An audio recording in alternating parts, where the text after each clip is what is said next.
Cette vidéo est une courte introduction sur les variables et les identifiants en Python.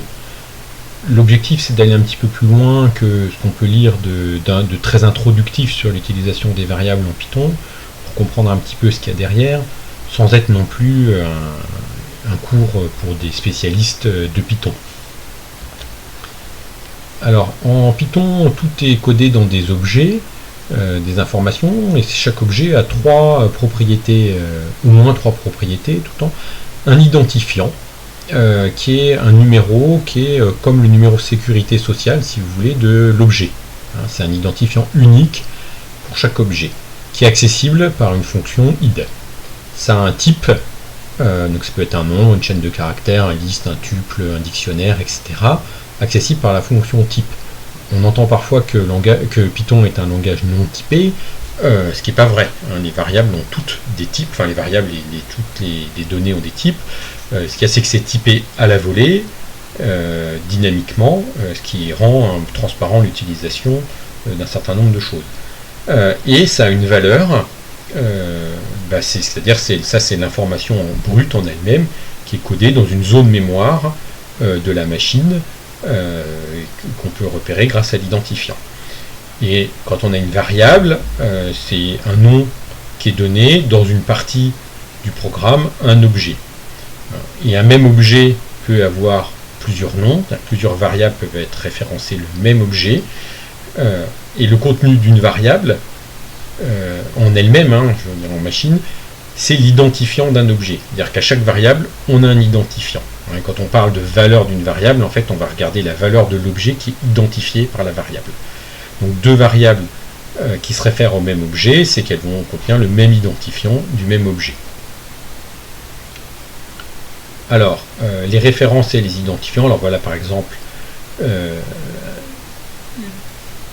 deux listes, enfin une liste, L, 1, 2, 3, une affectation K égale R, R égale 1, 2, 3. Et là, si j'affiche les identifiants de ces trois listes, L, K et R, on voit des identifiants. Alors ça peut l'identifiant va dépendre de la machine et va dépendre même de l'exécution du programme. Ça c'est géré par Python et vous n'avez pas la main dessus. Vous ne pouvez pas choisir l'identifiant, donc vous n'obtiendrez pas forcément les mêmes numéros ici. Et on voit K égale L, L et K sont attachés au même identifiant, c'est-à-dire que c'est le même objet, et en mémoire, c'est les mêmes choses, L et K, tandis que R, même si c'est la même liste, c'est un autre identifiant, c'est-à-dire un autre objet.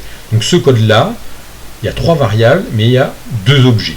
Un objet 1, 2, 3, un autre objet 1, 2, 3, et K et L ont le même identifiant, se réfèrent au même objet.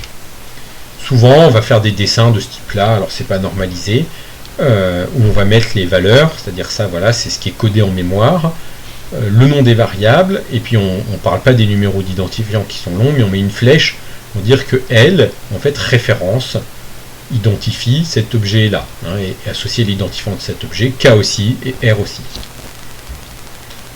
Alors ce qui est important pour les objets, c'est qu'ils ont chacun une caractéristique d'être modifiable ou non modifiable. En anglais, c'est mutable. Et le comportement, notamment des affectations et de ce qui se passe, dépend de cette caractéristique de chaque objet.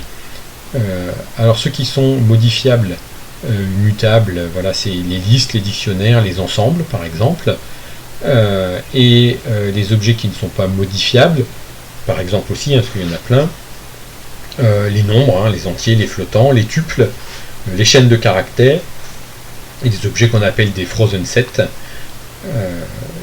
Alors tout ça, la création, destruction d'objets, c'est des mécanismes qui sont assez complexes, mais qui sont gérés par Python. Donc on va expliquer un petit peu dans cette vidéo comment ça marche. Alors, l'affectation. Là, je considère A et B deux variables. Donc, l'affectation en Python, c'est avec le symbole égal, comme dans beaucoup de langages. Quand j'écris A égale B, c'est en fait, qu'est-ce qu'on dit? C'est pas A qui prend la valeur de B, je vous rappelle, c'est chaque variable, c'est un identifiant. C'est qu'on va dire que l'identifiant de A, c'est le même que l'identifiant de B. Donc on associe à A l'identifiant de B. C'est-à-dire qu'on ne va pas forcément créer un nouvel objet. Enfin, on ne crée pas un nouvel objet.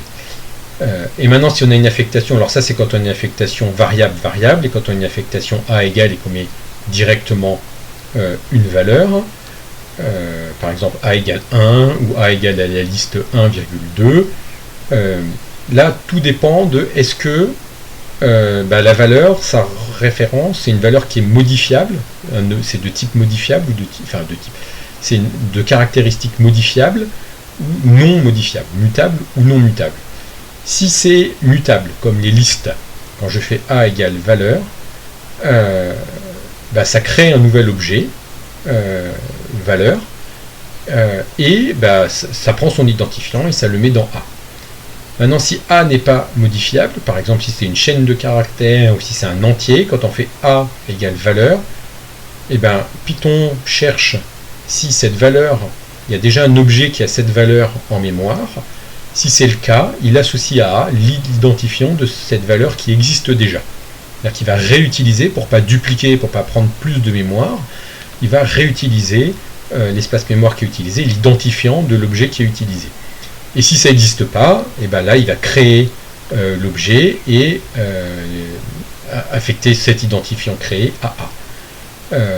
Et quand on modifie la valeur contenue dans un objet modifiable, par exemple une liste, si je fais L de 2 égale 3, où L est une liste, ça ne modifie pas l'identifiant, la référence associée à A. Petit exemple, on prend une liste, là je reprends ce qui avait été fait, là c'est exactement ce qui était avant, on a trois listes, L, K et R. L égale 1, 2, 3, K égale L, R égale 1, 2, 3. Donc on a trois listes L, K et R, mais en mémoire, on n'a que deux listes. 1, 2, 3, la première, qui est à la fois L et K, et une copie, une duplication en mémoire dans R. Donc si je mets les identifiants, là c'est ce qu'on avait vu, les trois premières lignes, c'est exactement ce qu'on avait vu la fois d'avant. Maintenant je change L de 0 égale 2, je change la première case, la première valeur de la liste L, L de 0 égale 2, et là je change R, 3, 4, 5. Donc quand je fais cette première instruction, L de 0 égale 2, je change la valeur qu'il y a dans la première case de la liste, je modifie la valeur de la liste, mais comme c'est un type modifiable, ça ne change pas l'identifiant. Donc on voit là, cette case-là, quand j'imprime l'identifiant, quand j'affiche l'identifiant de L, c'est le même qu'avant. J'ai changé la valeur intérieure, mais c'est le même qu'avant. Par contre, R égale 3, 4, 5, il va créer un nouvel objet 3, 4, 5, et il va afficher l'identifiant. Donc l'identifiant de R, voilà, là, n'est pas le même que celui-là. Et l'identifiant de K, j'ai imprimé K, l'identifiant quand j'ai fait cette instruction-là, ça ne change pas, le fait que j'ai fait K égale L, ça ne change pas l'identifiant de K. Et ça a changé l'identifiant de R. Prenons maintenant l'exemple des variables non modifiables. Par exemple les entiers ou les chaînes de caractères. Donc là j'ai un code avec A, B, C, trois variables, A égale 1, B égale A, C égale 1, donc c'est assez similaire à ce qui était fait juste avant sur les listes. On avait une liste L qui avait une valeur, K est égal à L et R est égal à la même valeur. Et après je fais sur deux chaînes de caractères, mais commençons par commenter sur ces trois variables. Dans le cas des listes, en mémoire il y avait deux listes, la première et la seconde. Là il n'y a qu'un seul objet, comme on peut le voir sur les identifiants. On fait afficher l'identifiant de A, de B et de C, on obtient les trois mêmes identifiants. Et ça marche même sur les chaînes de caractères. Là j'ai une chaîne, je suis content, une autre chaîne, je suis content. Si on affiche les deux identifiants, ce sont exactement les mêmes ici. Et là je change la valeur de A. Qu'est-ce qui se passe en mémoire? Ça crée une nouvelle zone mémoire s'il n'y avait pas déjà de 2 qui existait, ou sinon ça affecte cette valeur, l'identifiant de la zone 2 à A. Et donc quand j'affiche après l'identifiant de A et de B, B est toujours sur 1, donc toujours avec le même identifiant que C sur 1, et A a changé d'identifiant, parce que c'est maintenant l'identifiant de 2. Alors, petit exercice. On considère ce code, là, A égale 1, K est égal à la liste 2, 3, R est égal à la liste 4, 5, Maintenant, L, c'est une liste qui contient d'abord A, puis la liste K, puis la liste R. Je change la valeur de A, je change la valeur de K, et je change la valeur d'un élément de R. J'imprime la liste L. Qu'est-ce qui s'affiche? Donc je vous laisse réfléchir un peu. On va regarder, on va exécuter le programme et expliquer ce qui se passe. Alors on peut faire le test, hein. On a le programme ici, on va l'exécuter et on voit bien qu'on obtient la liste 1, 2, 3, 1, 5. Alors, qu'est-ce qui se passe? Expliquons. A égale 1, donc il y a une zone mémoire avec la valeur 1, A à l'identifiant de cet objet 1. K égale 2, 3, R égale 4, 5, pareil, ce sont des créations de variables. L égale A, K, R. Ben, qu'est-ce qui se passe? L, A, c'est la valeur 1, K, c'est l'identifiant de cette liste-là, et R, l'identifiant de cette liste-là, qui est en mémoire. Quand je modifie A, ça va prendre une nouvelle zone mémoire avec 2, et l'identifiant de cette zone va être affecté à A, et cette zone-là, elle est plus pointée là, ici, par A.